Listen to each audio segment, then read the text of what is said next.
Məhbub xanım, bu nəfəsin ümumiyyətlə dayanması panik atakda bilirik ki, bunun da artıq nəticəsidir də uje.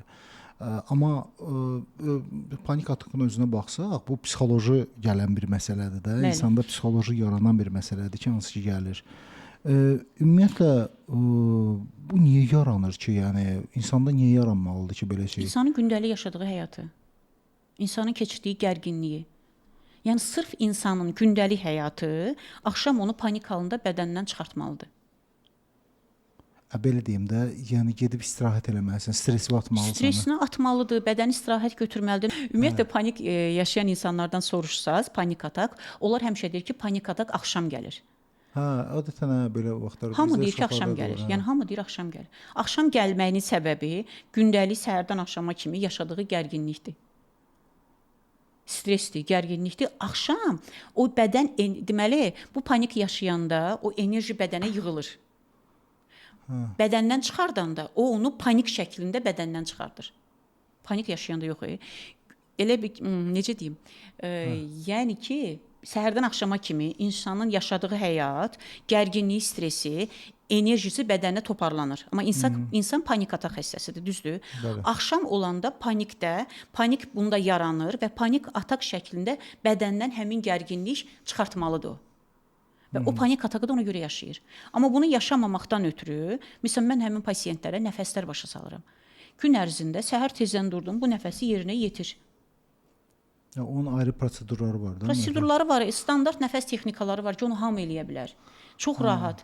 Sağ burun dəliyini tutursan, soldan nəfəs al ver. Sol burun dəliyini Biz tutursan. o haqda danışmışıq. Mən o haqda danışmışam danışmışıq, belə. verilişdə. Sağı tutursan, soldan dərindən nəfəs alsın, versin 2 dəqiqə.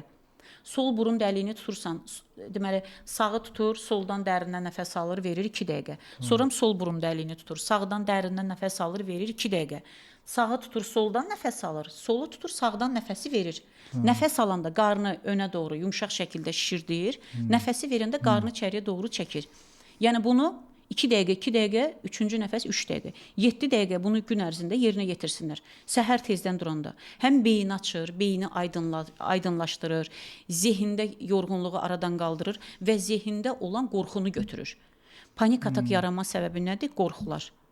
Nəfəsin daralmağı. Nəfəs daraldıqca zehində qorxular yaranır. Nəfəs aydın olduqda zehində qorxular yoxdur. Yəni yoqada prana necədir? Məsələn, yoqada nizamlı nəfəs və nizamsız nəfəs. Nizamlı nəfəs prananın açıq olması, enerjinin düzgün şəkildə bədənə yönəlməsi. Yəni oturduğun nöqtədən, başdan təpə nöqtədən ayağın ucuna qədər enerji axını olmalıdır bədəndə. Amma burada panik atak yaşayan insanlarda, məsələn, boğazda nə olur? Sıxılmalar, daralma olur. 5-ci çakra. Hə. Sinədə sıxılmalar olur. 4-cü çakra. Hə. Görürsüz, burada 5-ci çakrada, 4-cü çakrada ürəkdir, problemlər yaranır. Yəni burada panik atak zamanı insanın çakralarında da bloklama gedir. Nəfəsdə daralma yaranır axı. Başa düşdünüz? Nəfəsdə daralma yarandığına görə çakralarda bloklama gedir. Nəfəs açılmalıdır ki, çakralar açılsın və insan bu bloklardan azad olsun. Çakraların bloklanması nədir? Xəstəlikdir. Məhbub xanım, onda elə çıxır ki, panik atak faktiki olaraq nəfəs ritminin pozulmasıdır. Bəli, nəfəsin ritmi pozulur, bəli. Pozur yoxsa pozulmasına görə mi gəlir? Nəfəsin ritminin pozulmasından yaranır. Nəfəs ritminin pozulmasına yaranır.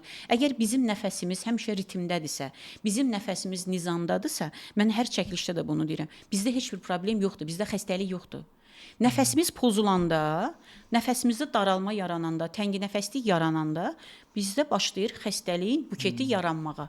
Panik atakın da yaranma birinci səbəbi başlayır nədən? Nəfəsin daralmasından. Yəni görürsüz, burada problem yarandı 5-ci çakrada. Problem sinədə yarandı 4-cü çakrada.